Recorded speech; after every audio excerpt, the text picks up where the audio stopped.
السلام علیکم ورحمۃ اللہ وبرکاتہ۔ محترم ساتھی، امید ہے آپ سب خیریت سے ہوں گے اور یہ سلسلہ آپ کو پسند بھی آ رہا ہوگا۔ آج کے اس معرفت و حکمت والی ویڈیو میں ہم امام شافعی رحمہ اللہ کا قول لے کر آپ کی خدمت میں حاضر ہوئے ہیں، جس میں علم کے مختلف شاخوں کے سیکھنے پر کیا کیا ملتا ہے اس کا تذکرہ کیا گیا ہے۔ تو آئیے آپ کو قول دکھاتے ہیں۔ تو پہلے اس کو پڑھ لیتے ہیں۔ فی فضل العلم، علم کی فضیلت کے بارے میں یہ قول ہے، اور ہم پڑھتے جاتے ہیں، ساتھ ساتھ ترجمہ کر لیتے ہیں۔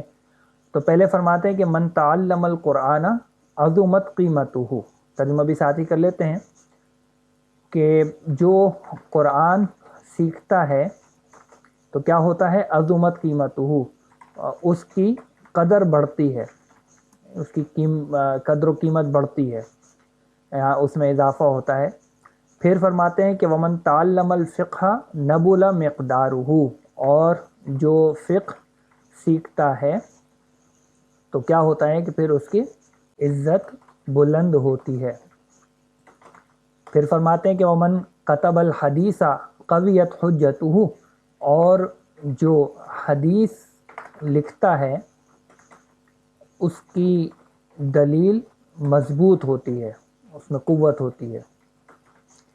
پھر فرماتے ہیں ومن تعلم الحساب جزل رأیہ، اور جو حساب سیکھتا ہے، حساب سے مراد ریاضی اور اس طرح کے جو علوم ہیں، اور جو حساب سیکھتا ہے جزل رأیہ، تو اس کی رائے پختہ ہوتی ہے، اس کی رائے میں مضبوطی آتی ہے۔ اور پھر فرمایا ومن تعلم اللغہ رق طبعہ، اور جو لغت سیکھتا ہے، اور لغت سے مراد یہاں عربی ہے، اور جو عربی زبان سیکھتا ہے رق طبعہ، اس کا کردار نرم ہوتا ہے، یا اس کا مزاج نرم ہوتا ہے، یہ فائدہ اس کو حاصل ہوتا ہے۔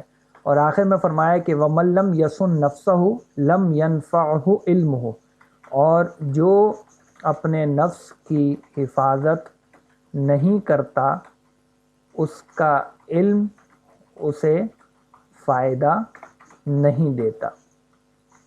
تو بہت ہی پیارا قول ہے علم کے مختلف پہلوؤں کو سیکھنے پر۔ تو سب سے پہلے فرمایا کہ جو قرآن سیکھے گا اس کی قدر و منزلت بڑھ جائے گی، اور اللہ کے رسول صلی اللہ علیہ وسلم کا فرمان بھی ہے خیرکم من تعلم القرآن وعلمہ، تم میں سے بہترین لوگ وہ ہیں جو قرآن سیکھے اور اس کو سکھائیں۔ پھر فرماتے ہیں کہ جو فقہ سیکھتا ہے اس کی عزت بلند ہوتی ہے، جو حدیث لکھتا ہے اس کی دلیل مضبوط ہوتی ہے۔ پھر فرمایا کہ جو حساب سیکھتا ہے، ریاضی سیکھتا ہے، اس طرح کے علوم سیکھتا ہے کیلکولیشن والے، تو اس کی رائے پختہ ہوتی ہے۔ پھر فرمایا کہ جو زبان اور خاص طور پہ عربی زبان سیکھتا ہے اس کی طبیعت نرم ہوتی ہے، اس کا کردار نرم ہوتا ہے، اس کے مزاج میں نرمی آتی ہے۔ لیکن آخر میں کیا فرماتے ہیں کہ جو اپنے نفس کی حفاظت نہیں کرتا تو اس کا علم اسے فائدہ نہیں دیتا، یعنی یہ جتنے بھی وہ علوم حاصل کر لے، لیکن اگر اس کے نفس جو ہے وہ نفس کی خواہشات پر قابو نہیں ہے، اور وہ بندہ بنا ہوا ہے خواہشات نفسانی کا، تو اس کا یہ علم اسے فائدہ نہیں دے گا۔ جیسا کہ قرآن مجید میں اللہ سبحانہ و تعالیٰ نے فرمایا بھی ہے کہ افرأیت من اتخذ الہہ ہواہ واضلہ اللہ علی علم، تو کیا آپ نے دیکھا اس شخص کو کوئی جو اپنی خواہشات نفسانی کا بندہ بن گیا، اس کی پیروی کرتا ہے، اللہ تعالیٰ نے اس کو اس کے علم کے باوجود جو ہے وہ گمراہ کر دیا۔ تو اللہ تعالیٰ ہم سب کو اپنے نفس کی حفاظت کرنے، اسے اللہ کا مطیع اور فرمانبردار بنانے کی توفیق عطا فرمائے۔ اللہ تعالیٰ ہمیں دینی علوم سیکھنے اور ان کو پھر آگے سکھانے کی بھی توفیق عطا فرمائے۔ آج کی ویڈیو کے لیے بس اتنا ہی، انشاءاللہ اگلی ویڈیو میں ایک نئے قول کے ساتھ، نئے شعر کے ساتھ آپ کی خدمت میں حاضر ہوں گے۔